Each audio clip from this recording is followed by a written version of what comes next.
AI, artificial intelligence. How about this artificial intelligence going even further in having so many lookalikes that sometimes, well, it's hard to tell the difference between the real and the made up, or the artificial intelligence.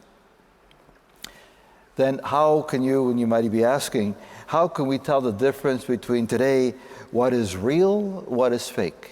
That could be through social media or even whatever it might be. Genuine or counterfeit? Are they real or counterfeit? Or are they just made to look real to fool us? And this can also be, of course, either on the telephone, on the computer, and asking questions that sometimes on the telephone, especially when they're so fake, and it may be hard to try and understand what the reality is. On the human side, then, the real side. Outward appearances can be deceptive. Isaiah prophesied that the Messiah would not judge by what his eyes see or decide by what his ears hear, but with righteousness he shall judge the poor, decide with equity for the meek of the earth. This is in Isaiah chapter 11.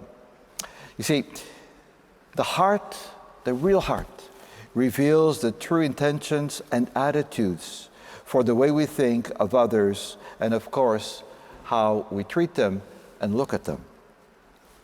Jesus then used very strong language to warn the religious leaders, to warn us as well, and teachers about the vanity of outward appearances and pretenses. Jesus then gives the example of wearing a mask that hides the true intentions and thoughts of the heart. I learned an interesting fact that in Palestine, tombs often placed by the sides of the road, and they were painted white, as we hear in the gospel. They were painted white, which made them shine in the midday sun, especially around the time of great feasts, so that the people would not accidentally touch them and become ritually impure. What a hard way to learn a lesson. And in the gospel, Jesus connects true beauty and goodness with a clean heart and mind that he is set on God and on God alone and in God's ways, as well as sin. He relates it to a corrupt mind and heart that is not doing what is wrong, they're not doing right, rather following God's ways, and they do what is wrong, what is bad, what is evil. So then, how can we tell the difference? Again, in the gospel, Jesus tells us that he issued this strong warning to the scribes and Pharisees not to condemn them, but to call them and examine their own hearts in the light of God's truth and holiness. When you speak with someone, do you look at them eye to eye? And because the eye tells a lot of things about the soul, what's inside, it's a nice way to relate to people who you can trust, or maybe those who walk away. Well, I'm not saying that they're bad people, but sometimes the connection eye to eye can reveal a lot about the good person. Jesus also used the word hypocrite.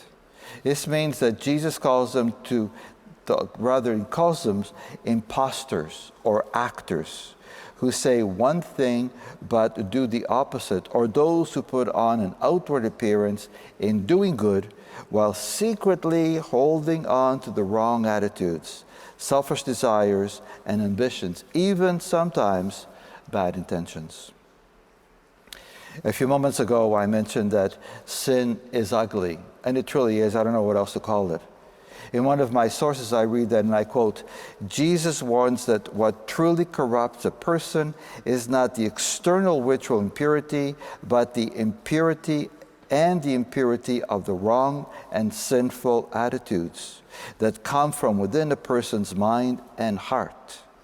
This can be pride, greed, sloth, envy, hatred, lust, just to name a few.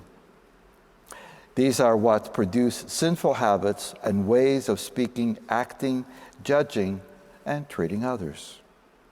It continues, and this is my favorite part, and then I finish the quote. Every good deed is beautiful in God's eyes. Every wrong deed is sinful and is ugly in the eyes of God. In short then, true beauty, goodness, and piety come from within at first, and then can become a mortal act. That is to please, do good, and always keep God at the center of everything you do, and His Son, Jesus. Jesus, see, can set us free from slavery, from sin, and from the artificial things that are out there that harm us. So you might be asking, how can I tell what is real or not? Example. If someone is trying to sell you something on the telephone, say, for example, you live in an apartment and they want to sell you a new furnace that you don't need because it's all included. Instead of getting upset, getting irate, and bringing out the blood pressure, just in a nice tone but firm, just calmly say, thank you. Thank you so much. You are trying to sell me something I don't need. And then say, you know, just a minute, I'm going to hang up now. I hope you have a good day and that you're successful in what you're doing with people who really need it. Just calmly. When you hang up calmly, it will bring a calmness to you. And it will also maybe the other person will think twice before they make another call. Why? Why bother getting upset? Maybe the dark side is trying to get your goat. Resist, push back, fight back. Do what Jesus might if He were in your position. You see kindness goes a long, long way, no matter how much it may hurt at first.